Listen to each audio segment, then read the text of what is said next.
Welcome to Vanguard, a podcast of radical traditionalism.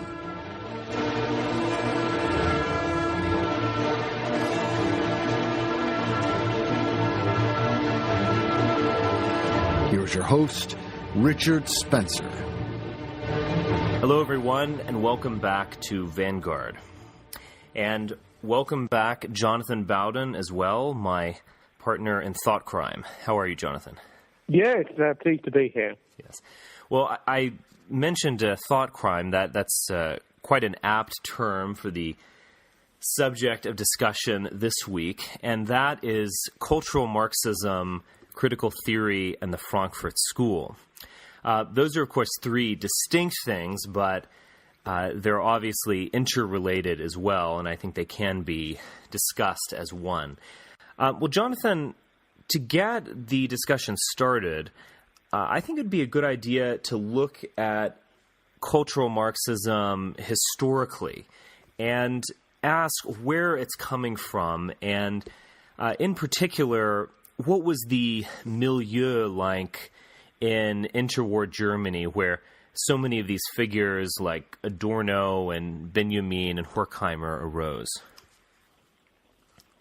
Yes, it's a sort of, I think you've got waves of feminism that we discussed in a previous podcast, and now you've got waves of Marxism, or waves within waves. Marxism, when it started out, of course, had a lot of cultural theory attached to it, and Marx was heavily influenced by utopian socialist theory early on in the so-called Paris manuscripts and that sort of thing. That was all junked, and Marxism became a heavily economically concentric discourse, right. Very reductive economically, a sort of alleged science now regarded 150 years on from those events as a sort of pseudoscience.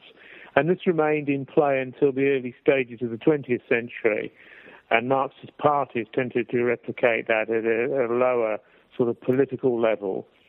But in and around the First World War, with Gramsci's ideas, which he wrote down in the prison notebooks when he was interned, a type of cultural discourse began to emerge, whereby Gramsci had the idea that the superstructure and the base of society were disconnected, so that things could exist at a cultural level which were not totally economically determined and couldn't be held completely to be economically managed. Also, that in order to discuss them, you needed a wider field of reference. Partly this was the desire of frustrated intellectuals who wanted to use Marxism, who also wanted to discuss culture, which was their abiding source of interest. But it was also an attempt to broaden the appeal of Marxian ideas. And in the 30s and the 20s in Germany, schools of writers began to emerge that were only concerned with man in society, in John Plamenance's view, term, were not concerned really with econometrics or economic determinism at all, were only Marxian in this newfangled way, and had a heavily theoretical take on life. I remember a Marxian deconstructionist lecturer once telling me 30 years ago that the bourgeois goes to life with common sense, the Marxist with his theory. And this theoretical overload whereby everything in life has to be theorized and every text that one comes across has to be subjected to critical analysis, or the theory of critique, critical theory, gave rise to this school that was concerned with the examination of literary texts, with cultural anthropology, with sociology, with social psychology, with adaptations of most of the social sciences to life, and was only vaguely concerned with economics.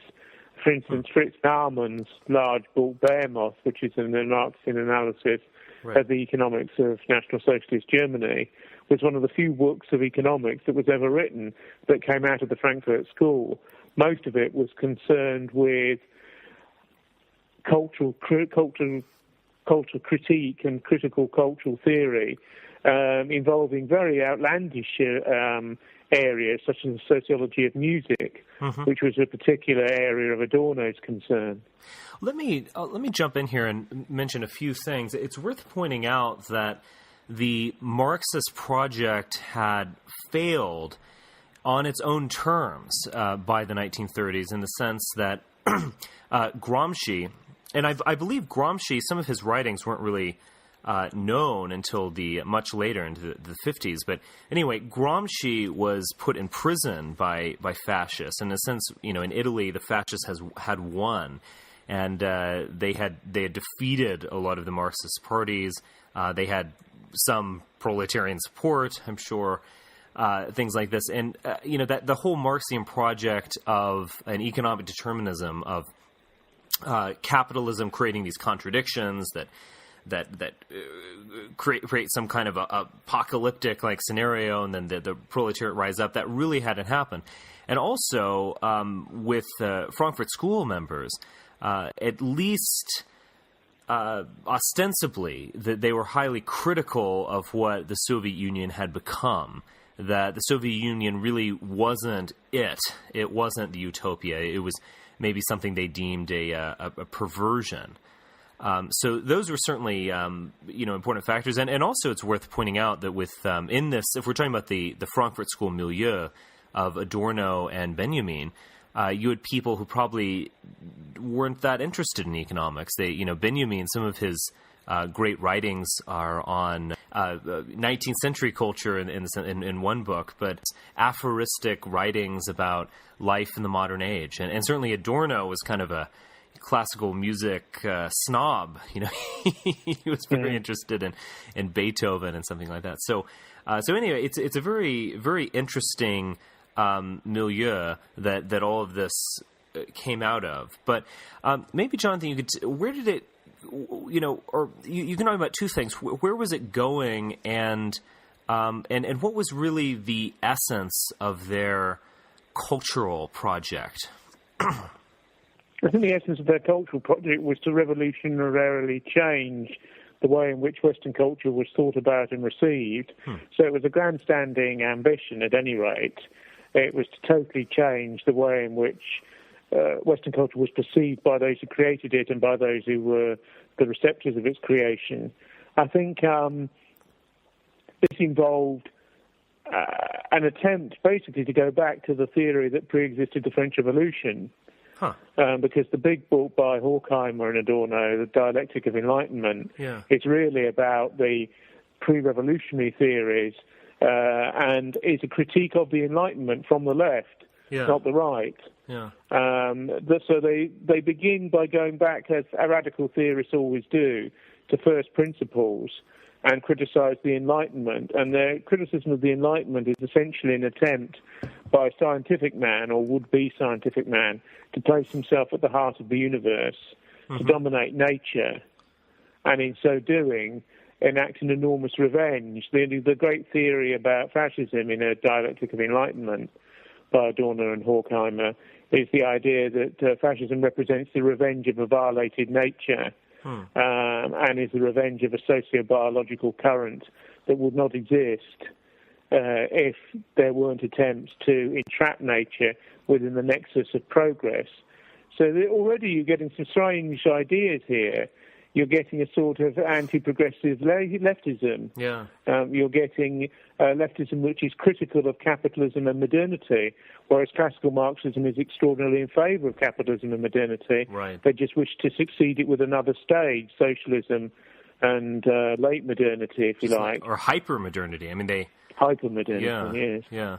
Well, let's talk a little bit about this, because as we were talking about off-air when we were first thinking about doing a podcast on this, is that the mainstream conservative movement, at least in America, is actually somewhat familiar with the Frankfurt School. At least its intellectuals are, and they think they know it as the source of the 1960s and political correctness and so on and so forth. But I always feel that I don't really recognize cultural Marxism in the way that it's often depicted by movement ideologues. So let's talk a little bit about this, put a little pressure on that idea of enlightenment in Dialectic of Enlightenment. I mean, one of the key scenes, if you will, in that book, which I guess is worth reading. It's an extremely difficult text to read. Just as an aside, I had I met this German when I was in graduate school. He mentioned that he only read Adorno in translation, in English translation, because even in the original German language, it's extremely dense. But anyway, let's put a little pressure. I mean, what is that? Because Adorno and Horkheimer aren't just seeing that fascism is some reaction of capitalist forces against the communist wave or something like that. They're seeing fascism as coming out of a bourgeois world, and they're seeing something really wrong at the heart of of bourgeois modernity.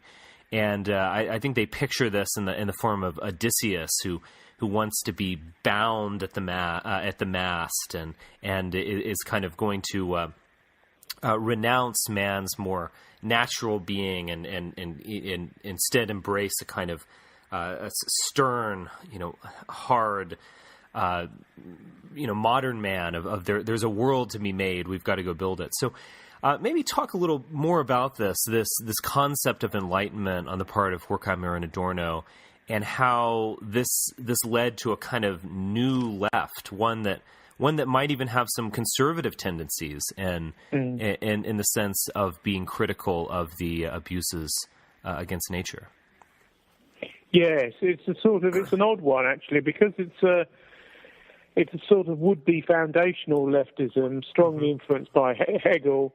Strongly influenced by the early Marx, strongly influenced by Plekhanov, who taught Lenin a lot of his Marxism and was a Menshevik, technically, strongly influenced by Gramsci, whose text would have been known to Marxist intellectuals at that time, strongly influenced by the culture of critique, you see. Instead of seeing the Enlightenment as progressive, they see the Enlightenment as an endarkenment, as a period. It's preparatory to bourgeois revolutions, which may not be entirely progressive and were afflicted with terror. So they have a differentiated appreciation of these things. They also have to find the enemy somewhere else, because if the enemy is not really as classical Marxism depicted it, and as Leninism and Stalinism led to the alleged resolution of, they have to find their enemy somewhere else. And the enemy for the New Left, influenced by the school, is alienation from modernity, alienation from culture, which is capitalist in its predicates, alienation from what they call the cultural industry, whereby modern man is totally trapped within the cultural space created by the economy, and where there is no room at all for, in conservative terms, folk-based authenticity. Yeah. They would never use those sorts of terms, of course, and they would consider them to be reactionary, hubristic terms. But because there is a cultural pessimism, particularly about the cultural life of the masses under capitalist economics, and even under socialist economics in the Eastern Bloc, to a lesser extent, there is an opening out to vistas of cultural conservatism. This is the Frankfurt School's inner secret. Yeah. I remember Professor Roger Scruton, the conservative intellectual, about 25 years ago now, included conservative features of the Frankfurt School under one of the headings of cultural conservatism in his Dictionary of Political Philosophy, and this caused a little bit of a stir. But when you look at the fact that although they sort of found Wagner sort of rather loathsome in relation to what they regarded it as leading to, the classical sort of Schumann, Schubert, Mozart, Beethoven, Bruckner, sort of icons of Germanic Middle European culture are exactly the icons that in particular they're most in favour of. Just as classical Marxism was in favour of bourgeois politics and revolutionism over and against the mercantilism and semi-feudalism that had preceded it, as it looked to the socialism that it thought was going to replace it, they're in favour of radical bourgeois subjectivity, epitomised by Beethoven, in their view, and his symphonies, which proclaims the sort of sonority of the bourgeois subject, that moment when the bourgeois subject feels itself to be empowered and all-conquering, and the fleeting identification of the meta-subject, the subjectivity of the subject, that Beethoven accords Napoleon Bonaparte, as he sees him to be sort of an embodiment of the will of bourgeois man. And all of these ideas are there in Adorno's sociology of music, which is in some ways a sort of Marxian cultural appreciation of great Western icons, which could be considered as slightly rueful and slightly conservative with a small c. It's as if he arrives at certain tentative cultural conclusions which are themselves outside of the nature of the theory which he's allegedly espousing. He's certainly not alienated by these sorts of musicologists at all. The point, of course, is that they are the springboard for the modernist experiments of Schoenberg, Webern, and Berg. But that was a radical thing to say when they said it. That's now regarded as an old hat statement in classical music criticism. But that's what they were, with Mahler as an intermediary between the Mahler between Bruckner and Schoenberg. That sort of thinking was and a rejection of Sibelius, who was insulted quite severely by Adorno, and the adoration of early to late Schoenberg as the future of music. This became the standard repertoire. So the irony is that it's in culture that their theories had its most direct impact. Politically, they've had very little impact. It's in the politics of culture that they've not conquered the board, but they've entered into the fabric of what now exists at university level. Yes, I agree. Even in the fact of criticizing Wagner, the fact that you treat him as this major figure that must be confronted is in a way reactionary and has conservative tendencies. I mean, I don't see anyone in the contemporary conservative movement to have much interest in these romantic titans at all, and in that sense. Let's talk a little bit about the Frankfurt School's journey to America. And that's also quite an interesting one. You had not only were the Frankfurt School is almost entirely Jewish. I don't know if there are actually any exceptions to that. There might be. Yeah, there are. It's unique in that sense. It's almost stereotypical. Adorno was half Jewish, and there are a few of the others were this and that. But basically, yes, they were almost in toto. Right, and not only were they Jews, but they were Marxists. So that, needless to say, they weren't accepted in the Third Reich, although they weren't really directly. I guess the Frankfurt School was shut down. I don't think any of them were at least personally persecuted. I know Adorno was even traveling back to Germany on occasion and in that time. But anyway, they did move, and they went to America, and there was actually a kind of exile community in which I believe Schoenberg and Thomas Mann and Theodor Adorno were all living together in a Los Angeles suburb or something like that. It's quite interesting. But they also were received, ironically, by the elite. A lot of the Frankfurt School members actually worked for the OSS, which would eventually become the CIA during the Second World War. And they were also getting grants. I believe Adorno got a Rockefeller grant. They were working at the Columbia University. They definitely had a reception by more elite American opinions. I believe was it a Rockefeller grant that actually sponsored the authoritarian personality? Yes, that's right. Yeah. So let's talk a little bit about this. They're kind of the next stage of their journey when they became Americans. Yes, the American stage was interesting because in many ways it contradicts the pure theorizing that they were into. Because although they were given grants and cultural access by these people and seen as sort of honorific sort of rebels against fascism who had to be supported in the war of ideas, they had to change and water down their theory. They also had to adopt a lot more empirical studies, which was anathema to people like Adorno, who hated empiricism. But of course, empiricism is the Anglo-American way of looking at things. And they had to adapt it's adapt or die, basically. They had to adapt. And they had to come up with theoretically based nostrums that could lead to epidemiological testing and criminological types of testing and almost tick box forms, which ended in the slightly reductive program known as the sort of pursuit of an authoritarian personality with its notorious F scale, F for fascism.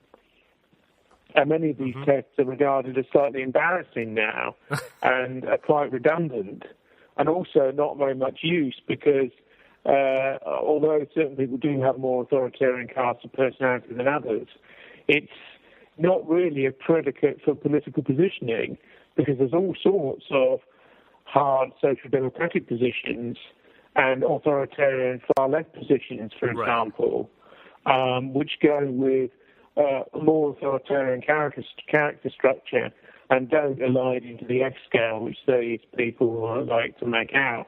However, they were very influential in the rebuilding of Germany after the Second World War, and this is where their theory enters into the mainstream in many ways, because one of their great points is what do you do in a democratic society with all the institutions of control, with all the valences of statal and other forms of oppressiveness, as they would see it, the military-industrial complex, the people who work in the security services, the people who work in analysing information on behalf of those services, the people who work in the large prison and psychiatric environments that exist in all societies, particularly in Western societies. They always had the view that these people needed to be watched in a way and needed to be prevented from having some of the natural affinities that they would otherwise do if you left them outside of the remit of your theory. And this idea that you almost watch the authoritarian gatekeepers in society for signs of incorrectness has entered into the mainstream, very much so.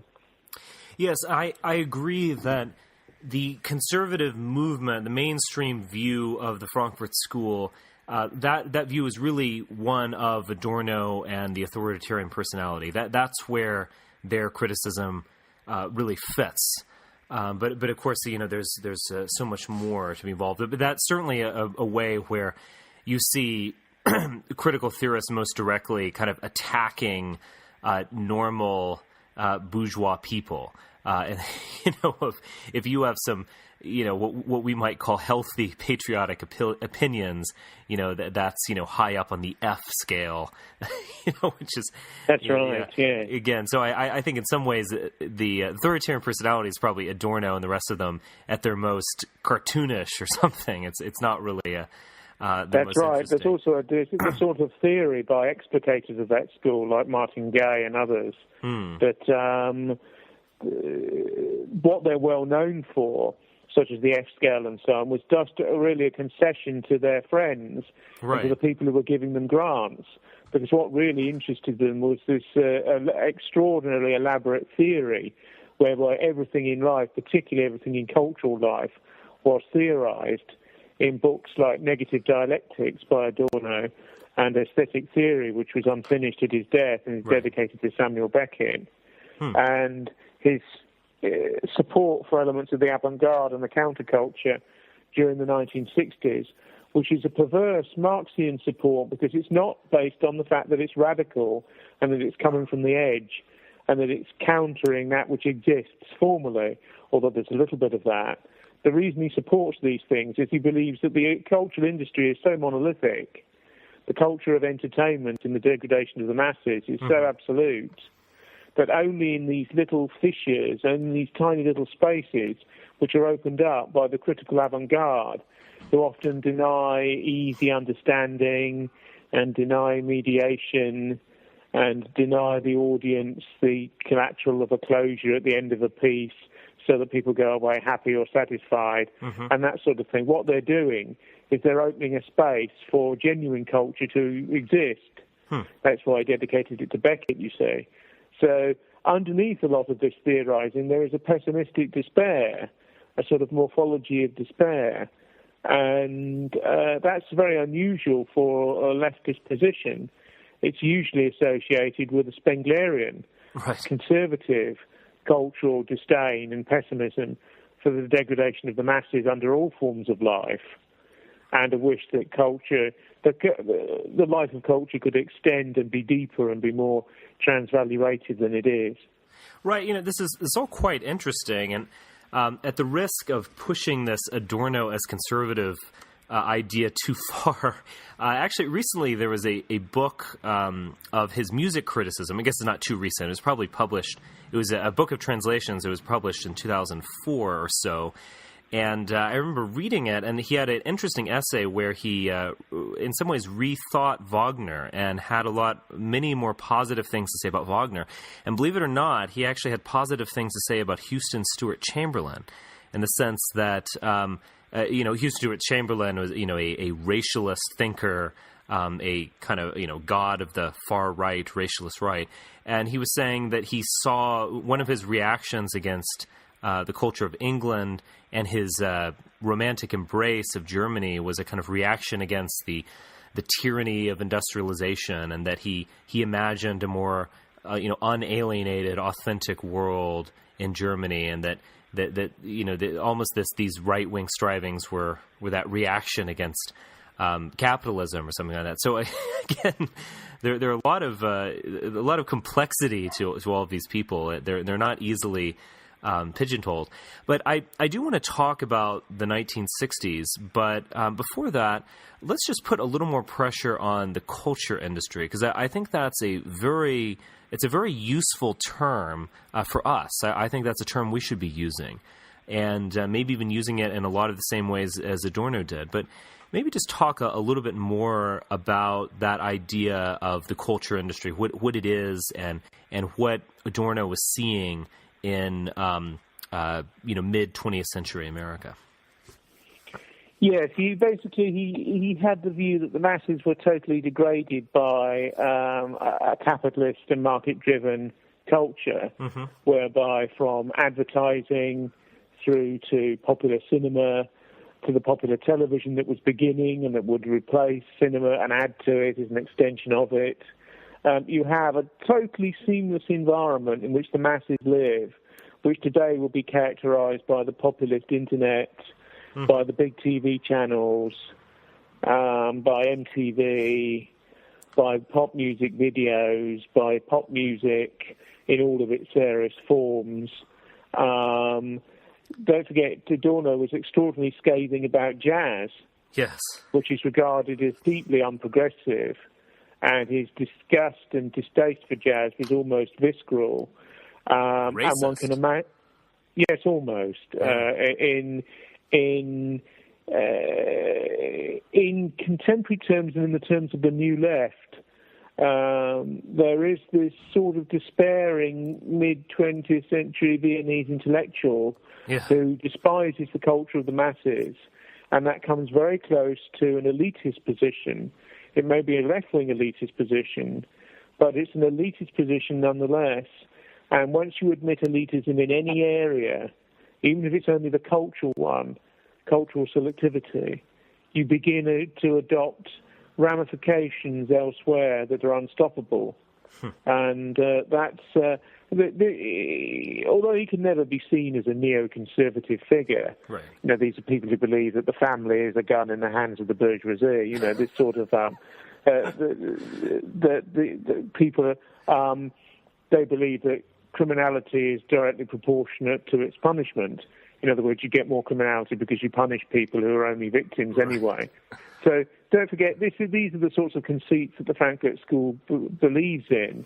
But the very complexity of their analysis alienates them from populist left-wing politics. Yes. And alienates them from easy sloganeering, which is why they've been taken up by intellectuals, and yet not by mainstream leftist political movements, because their work is just too difficult. It's too abstruse. It's too obsessed with fine art and high culture, particularly musical, but also in the cinema. Yeah. They're going back to an analyst called Krakow in the 1920s. The intellectual analysis of Weimar cinema and expressionist cinema at that was very important to them, and they saw that type of cinema and its imaginative use of the unconscious, as people would begin to call it, later in the century after Freud's cultural influence, led them into sort of slightly interesting and creative cultural vistas that are not simple and are not reducible to political slogans, but they do ultimately tend to a type of rather pessimistic ultra-left postmodernism. Yes.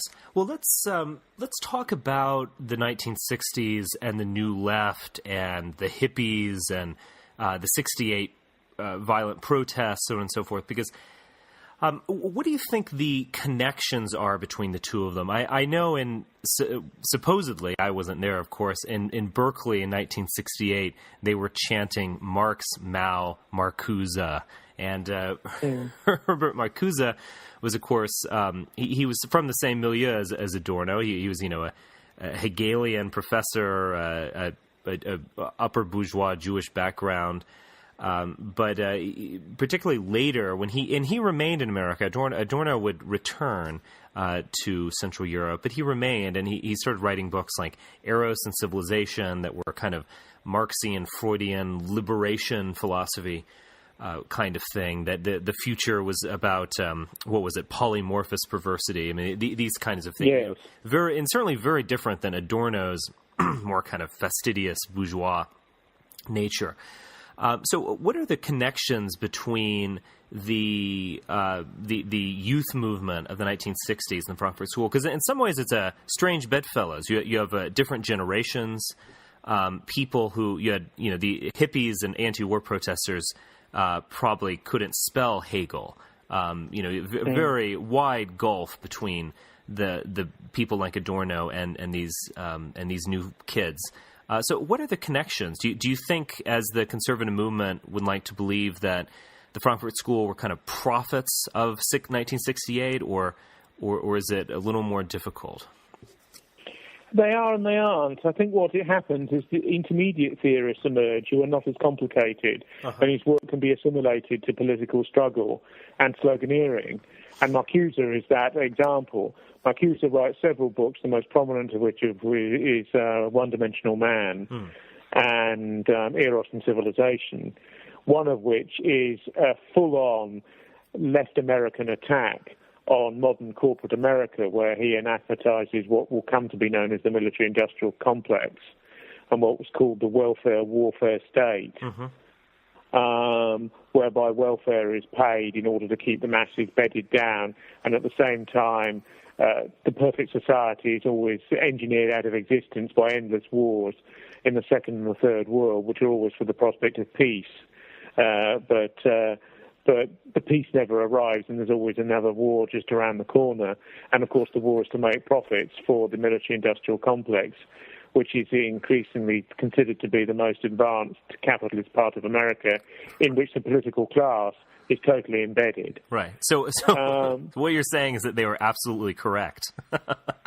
So it's a sort of... of course, there are many similarities on the other side politically, because Harry Elmer Barnes edited a very large volume called Perpetual War for Perpetual Peace, which is very similar from a revisionist sort of school, whether isolationist or American nationalist or American libertarian.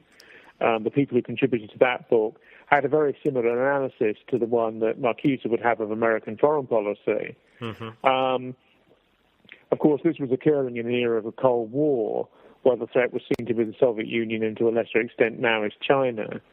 And by arguing for pacifism and for isolation, you're arguing for communist victory elsewhere in the world by the logic of power politics. And that's how Cold War warriors would have responded. Anti-communists would have responded to the Marcuse sort of front.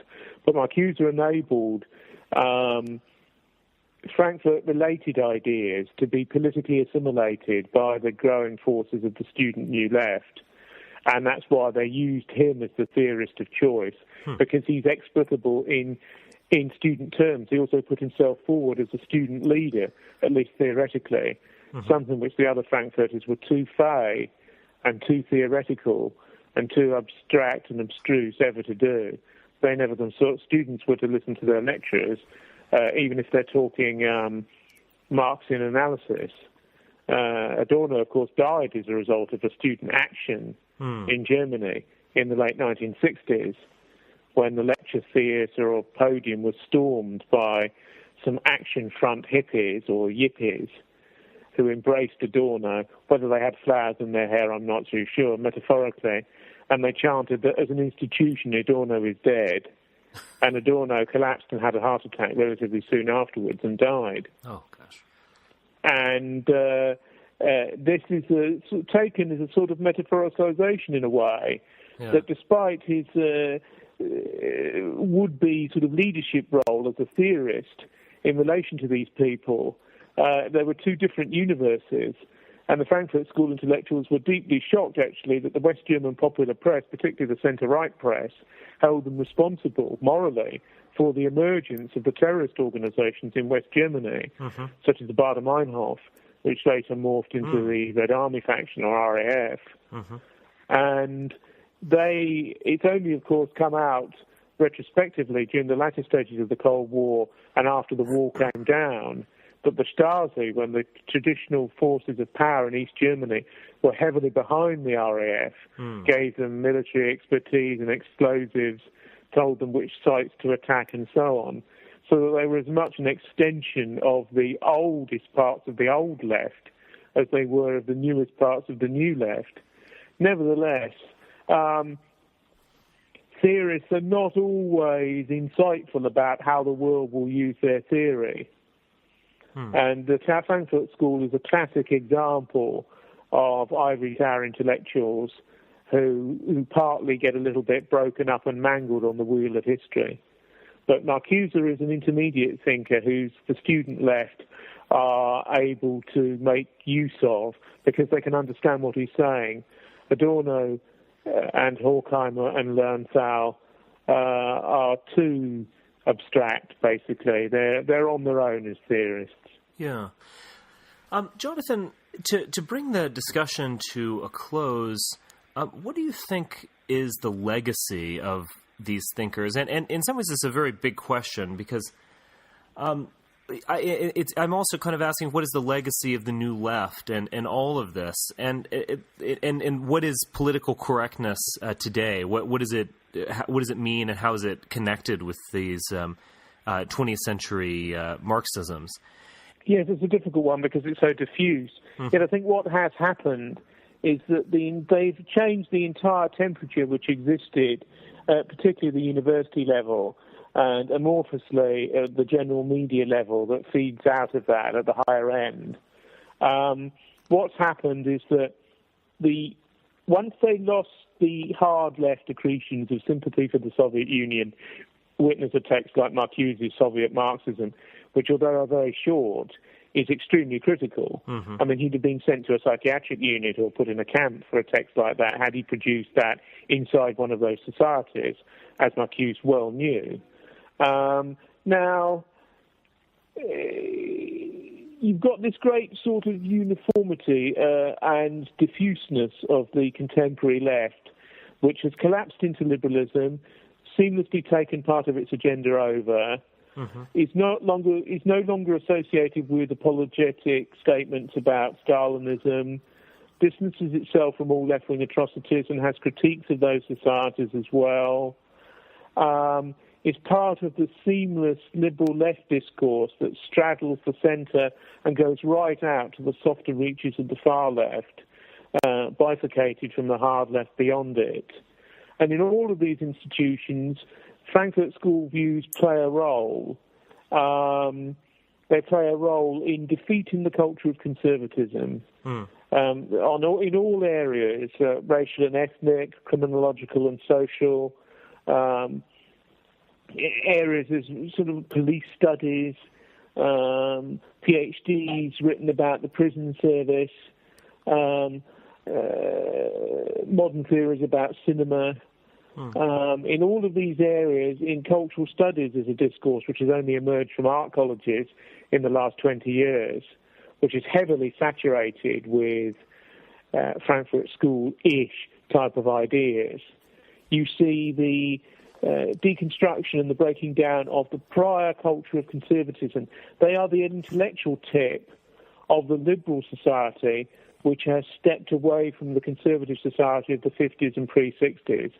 Up until the 60s in the West, you had largely a stereotypical centre-right to rightish conservative society: polity, academy, media, and culture.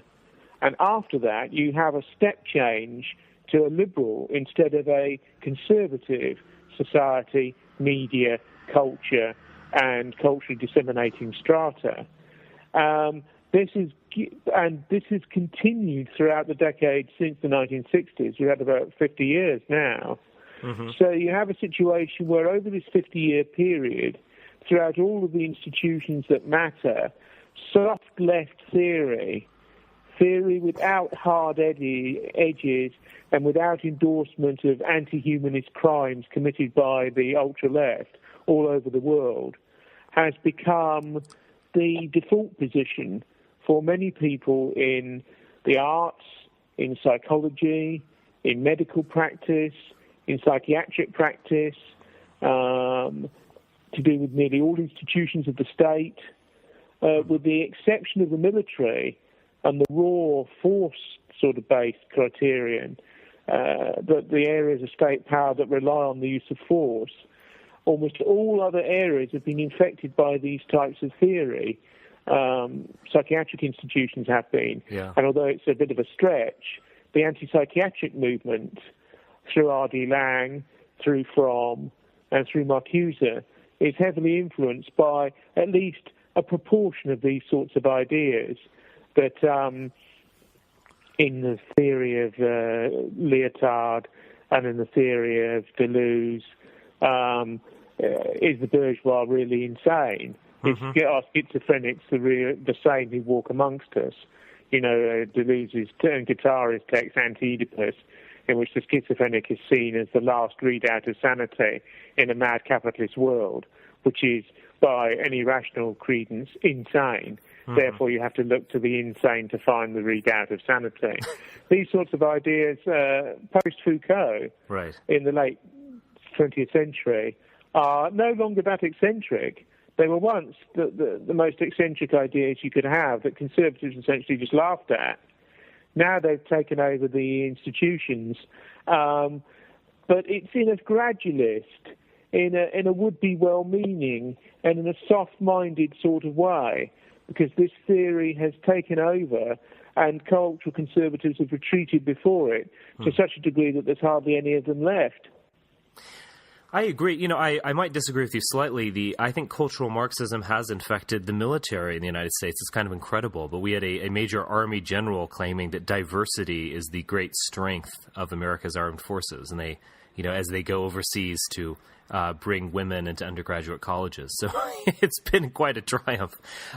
You know, one thing I would just mention, picking up on all of these ideas you've put forward, is that I've always thought about this. There's this staying power of, let's call it the postmodern new left or cultural Marxism. It's had this decades-long staying power. And if you think about major avant-garde modernist movements, they were quite they were a candle that burned really quickly. They almost burn themselves out. If you just look at, just to pick one at random, the Blue Rider Group or something like that. This is something that lasted maybe 4 years. You know, Dadaism would kind of make a splash and then dissipate, go off in other movements and things like this. If you look at the art galleries, conceptual art, postmodern art, they've been doing the same stuff for maybe 40 or 50 years now. If you look at, women's studies, African-American studies, critical race theory, all this kind of stuff, Foucault, I mean, it's obviously changing, so on and so forth, but it's had this staying power that it's almost become conservative. And I think this is a great irony. And I don't know where avant-garde art can go.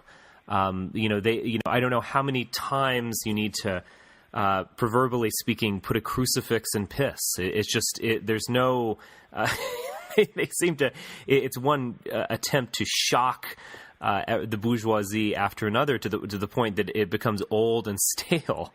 And certainly institutionalized in the sense of, millions of, or not millions, but many people will, go get a master's of fine arts at all these institutions and learn from the great masters of, conceptual shock.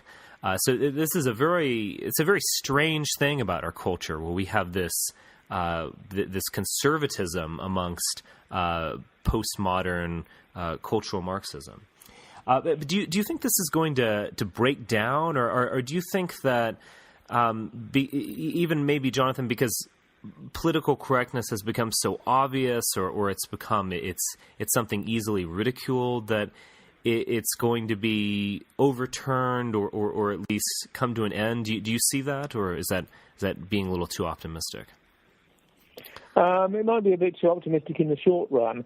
I think it's become institutionalized in a way which those art movements, which you characterized earlier on, have not been, for several reasons. One, it's a non-fictional area, it's an academic area, and academics have tenure in mind. Yeah. And these art movements are sudden, instantaneous, bohemian, and largely outsider movements. They usually row intensely with the major figures who sort of break from each other over a finite period. Surrealism almost came to an end when Breton insisted that they all join the Communist Party in France, that many of them didn't want to do. They joined it for discussion and for alcoholic treats and to meet women and that sort of thing, and to have a chance to exhibit. And that's what most people join art movements for. And it's also not particularly concerned with creation either. It's concerned with reflexive creativity academically. So somebody will go through the process of a first degree or second degree. They'll get the PhD, which is influenced by one of these theoretical figures. Yeah. Then they'll become a tenured lecturer over time, and they provide a paradigm or a model for their students as they come up. So the thing becomes replicating over a career path. What you've had is a couple of generations who've now done this within the academy. Yeah.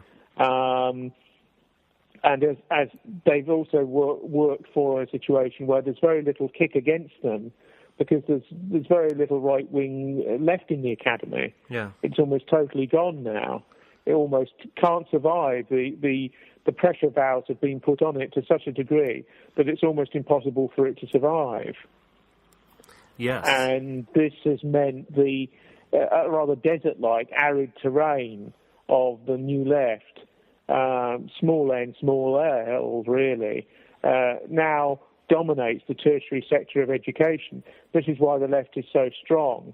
Otherwise, in a mass capitalist world where they feel that people are degraded by the cultural industry, nevertheless, what you might call the PBS culture, the National Endowments for the Arts culture, is completely saturated with this sort of material, and there's little way to shake it at the present time unless they're radically disfunded, or unless a way can be worked for forces of counterculture to enter the university space again. Probably only on the internet is the space that they can now adopt. Yes. And that, of course, is what's happened. All of these ideas, such as this podcast we're having today, have gravitated to the internet because it's the only space left. Well, Jonathan, we are the counterculture. I think that's one thing that's been clear to me for some time. But thank you once again for being on the podcast. This was a brilliant discussion, and I look forward to another one next week. Thanks very much. All the best.